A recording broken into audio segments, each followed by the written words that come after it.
Thank you everyone for coming. I'm Wesley Atkinson, and today we're going to be talking about delivering an LMS on a low budget. I should really say it's more of a learning platform or a learning intervention, if you like, to your organisation, but that's not going to pull you all in if I say that, so LMS was the word we went for. So we've only got 30 minutes, so I'm going to rush through it a little bit. I will try and slow down. So who am I? What am I doing here? We're going to talk about elephants in the room, asking the obvious questions. I find with these shows, it can be a little bit sort of stiff. You're a bit afraid to ask some of those really obvious questions. We're going to go right into detail on those. We're going to talk about obvious facts, how to get your LMS right, and the successes I've seen, who to involve, your whole team. Content, how you actually get the content on your LMS, again, low cost, and techniques to keep in mind, and we'll see if we've got any time for questions at the end. So, I'm Wes, I co-founded Apoteer. We were acquired by Intellum late 2019. No one really knows who we were or who we are, but we created Evolve Authoring, hopefully some of you have used that, and Bloom LMS. I was previously the global CTO of Hays PLC, and I'll explain why that matters in a minute. I'm currently chair of Mint Interactive, so digital learning for the future. We create content. I've been the technical advisor on projects in excess of 20 million. I've been technical advisor on projects below £20. So I'm responsible for the success, and I've also failed quite a lot for many tech implementations, and I'm the person you send in when you can't find your keys. So I'm that person where you're saying, I'm not getting enough out of my system, I just can't work out why my people aren't using it. That's when you bring me in, and I'll hopefully help you find your keys. So that's keep educating yourself and staff. I know, cheesy. So today I'm here with a charity called Learn Appeal. So what is this, and why is this session matter, and why is it relevant to this? This here is an LMS in a box that cost less than £150. So if you wanted to find more about Learn Appeal, you can scan that code there. But what you've got here is the actual computer and server. You've got the Wi-Fi router, and you've got the batteries that power it. So we can send this to anywhere in the world, and they can connect to a Wi-Fi hotspot completely offline with no internet and get access to content and videos that we've preloaded on that LMS. Now, I've worked on this since about 2015. We developed our LMS originally, so Bloom LMS that I spoke about earlier. We developed it originally to work on this device. So it's extremely low powered. There was nothing else at the time that could run on a Raspberry Pi. Thankfully, that's picked up a little bit. So we do these options for Moodle and other LMSs as well that can go on there. What we did with particular projects, you'll find more on the website, but a good example is when we sent this to Kenya. Now, a community in Kenya had a particular problem with elephants. So elephants seemed to stampede villages, they were looking for food, and they could be quite dangerous to the locals. So we got some volunteers together to help them to produce beekeeping courses, because elephants hate bees. So they could create beehives around the communities to keep elephants out. So what happened is they had a community centre there. Internet in Kenya was very expensive, but a lot of people had devices good enough to connect to a Wi-Fi hotspot and get access to an LMS. So that's some of the work that I'm doing with Learn Appeal. The thing about this project and what it taught us is that it had to be low cost because no one had any money. We're a charity, and they didn't have any funds. And so we had to meet them where they were. We had to send it to them. We had to be lightweight and simple because some of those devices, as good as they are, they weren't that great. Obviously, it had to work. If it crashed, if it had problems, there's no tech support. And we couldn't afford content, and neither could they. And it was obviously about volunteering for a greater cause. So how do we get all this content built? So we have volunteers to help us build it. And I want to translate that into how you make that work in your organisation, because if you excite staff enough, they will help you with your content for your LMS and meet your employees where they are. So we're going to embrace that elephant. So you're probably wondering, and you've come here, do I really need an LMS anyway? You know, you come and see the products. I'm sure some of them are lovely, but then you walk away thinking, do we really, really need it? It's a lot of money. Do we really? It's going to take a lot. What about all these other things, these LRSs and LXPs? What platform should I use? And what should I do for content? So you buy the platform, it might not have any content in. Or if it does have content, it's going to be extra. So what do we do about that? So there's a number of free or open source LMSs. Don't worry about taking a picture of this now, or you can. These are things that you can install or are hosted online that you can set up yourself, and you'll have an LMS. They may not be that great, but there'll be an LMS and places where you can put your content. But a lot of the time, you might find even implementing one of these is jumping the gun. People forget about the stuff that they have, that although they might not be a fully fledged LMS, you've already got the tools and you didn't even realize. So these might be SharePoint, Teams, Slack, Google Drive, and much more. But with somewhere like Teams, you might think, well, Teams isn't an LMS, it's just a chat. It's just somewhere where I call my employees. But actually, some of the best learning I've seen is content shared in groups in Teams, in channels in Teams and Slack.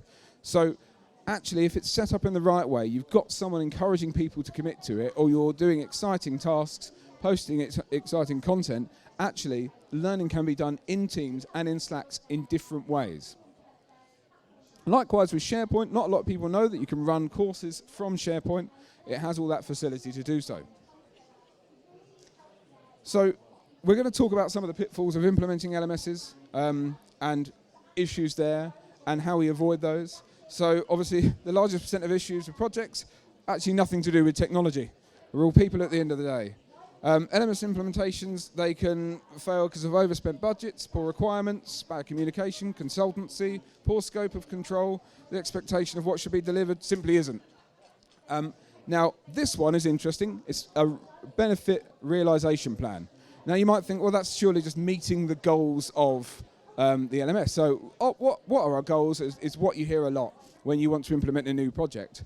But when are we actually going to get those benefits? So you meet your goals to reduce cost for your organization, but you were promised that the LMS would do this, people would find it more engaging, you can share all this content, which then drives different behaviors in your organization, but you rarely see that in a plan. You might have hit your goals, but there's never a plan afterwards to hit your benefits of actually doing all this work. So a benefit realization plan is something extra and shouldn't be considered goals. They're completely different. You're probably all familiar with this diagram. If you aren't, it's quite a funny one. It talks about the flow and what you often end up with when implementing software. This is quite an old diagram, but it applies to every software system. So it goes from how the customer's explaining it right down to what the customer really needed and the journey.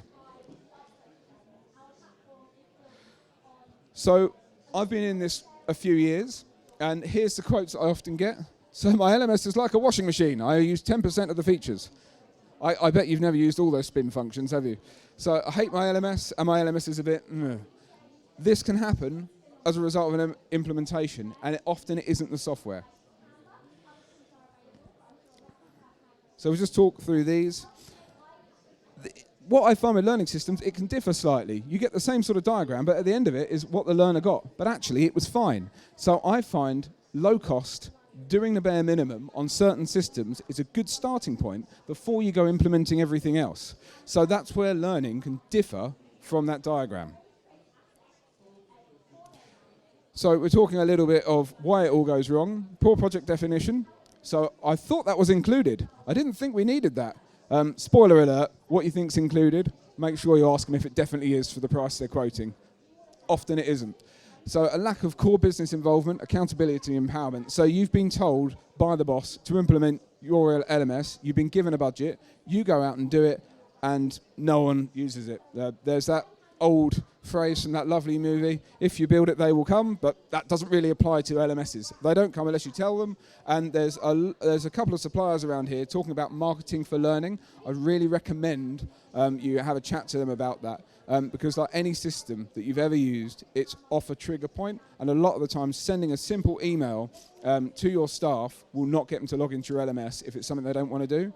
Interestingly enough, they say with email only about 30% of it's eventually read, especially with prompting, whereas with a text message, if you send it, 90% of them are opened within the first 10 minutes, 80% of them are replied to. So there's certain things you can do with key marketing skills to get that out there. So again, lack of testing end-to-end is always a good one. Missing requirements, no documentation or marketing, we just covered that.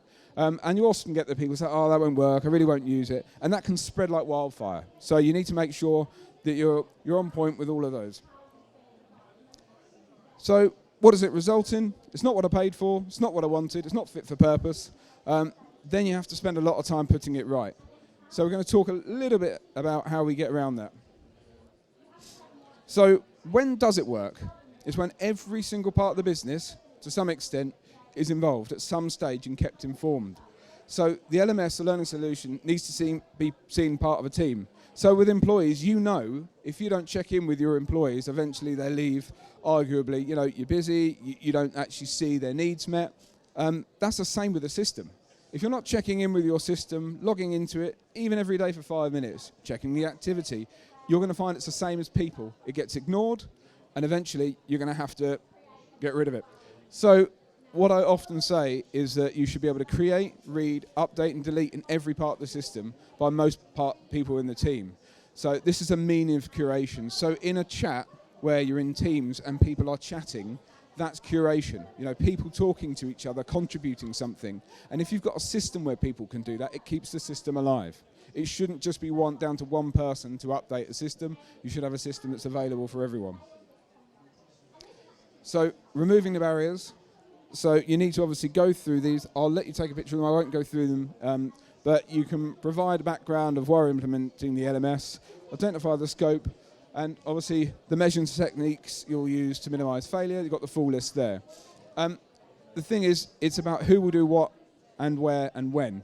And that's the most important thing when you're getting everyone involved. It's to give everyone something to do so it's not all on you. There's a diagram. I will share these on my LinkedIn afterwards, all these slides you can go through. Often, I find it's great if you're in a large organisation and you've got all the people, all these different things of how they'll make it work. Often, that's one person, so it can, especially if you're on a low budget. So we're going to talk briefly about the content. So content can fail when it's not mobile ready. And I hear this a lot when people say most people will be on desktops. And then suddenly there's a requirement and it needs to be on mobile and then it doesn't work. Not accessible, what does that mean? So it needs to make sure it's suitable for people with visual impairments, colourblind, that sort of thing. Cannot be created and updated quickly or not at all. So you've just rolled out the content, now you can't update it. Endless battles to upload to your system if you've got content in different formats. Doesn't work on browsers, breaks the rules of the web. So this is things like click next, etc. So where you'll have 20 slides, much like this presentation, but in the format of them trying to learn something.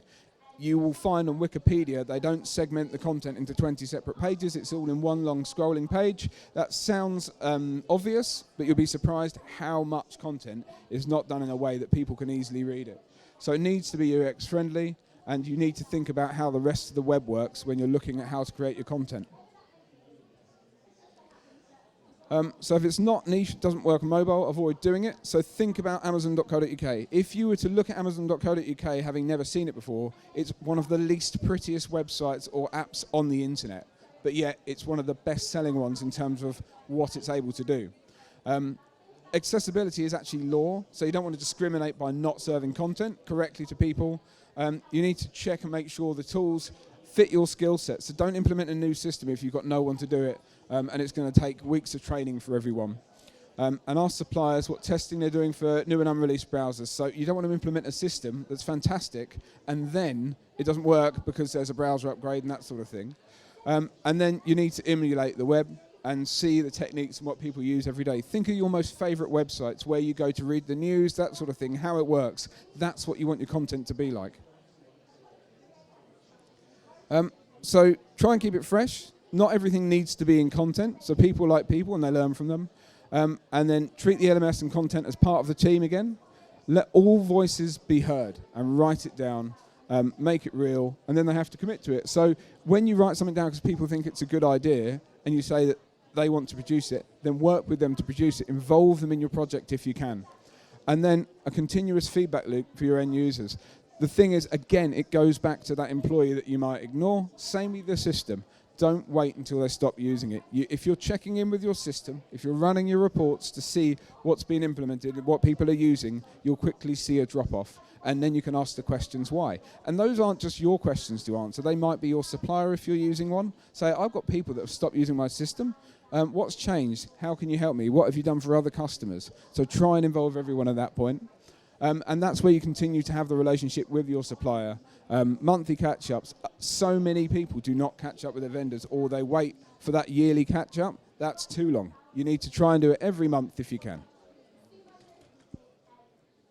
What you've got to remember, and I've worked as a supplier, is that suppliers see a lot of different challenges from a lot of different organisations from many different industries.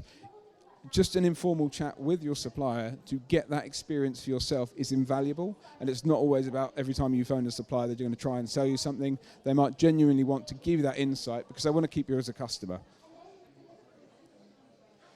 So I'm going to contradict a lot of what I've just said by saying, how do you get started? So this is a talk about a low-budget LMS. If you've managed to find one for free, or you're already using something like a SharePoint, how do you get content on there? So PDFs actually might do the trick. And accessibility, that all works with PDFs. So with most of them, if they're not images and if they're text. So they're mostly okay on mobile. I've seen with that Learn Appeal project that I talked about earlier, PDFs actually were the first thing we started when we didn't have volunteers to create content for us in authoring tools and in courses. And that worked really well. So we meet them where we are. Now, this is a funny one. When I did work with Google before, on the back of nearly every toilet door was a sheet of information about the organisation or department, and it was called Learning on the Loo. So a bit crude, but it worked effectively in terms of, they called it the classroom in the bathroom, and it worked really well. And that was their way of if people didn't have time to log into systems, it was a way of getting content to people. It was quite literally meeting people where they were. So deliver at the point of need to people to help them do their jobs better. It sounds obvious, but a lot of organisations don't do it. And finally, my final point is all of this, you might think, we just can't use PDFs, whereas it's just not, we're supposed to be doing e-learning, it's supposed to be content, but sometimes you can do a mix of both. So I finish with my phrase, don't let the perfect be the enemy of the good. And that's where I think we'll leave it. We can open up for some questions.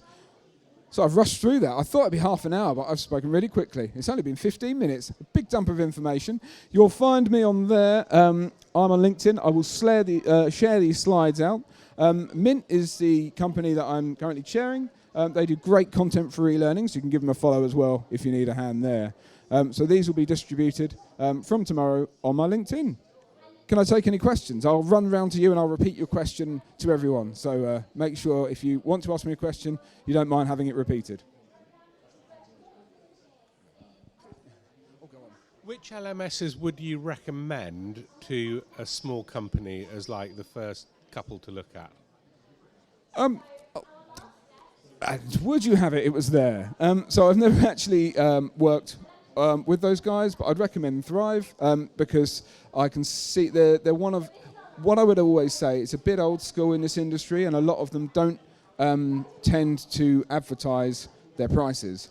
These guys, it's all clearly labelled. I'd always go with the supplier that labels their prices, so there's no hidden costs, and never be afraid of asking what those costs are if you can't see it. But I hate the companies where you go on the website and you want to get a demo and you have to speak to somebody first. You can't just click on, like with most other software, where you click on the website, you can try out the software there and then. I think learning's a bit behind there. These guys tend to do it really well where they list their prices. So I'd recommend them as a starter. And similar companies that do that. There are other e-learning providers available. Anyone else? Anyone else for a question? I can run to you. I will travel. No? Anything there? Brilliant. Any takers? Takers at the back. No? Well, that's been me. Thank you very much for coming. I rushed through that a little bit, but thank you very much. Enjoy your exhibition.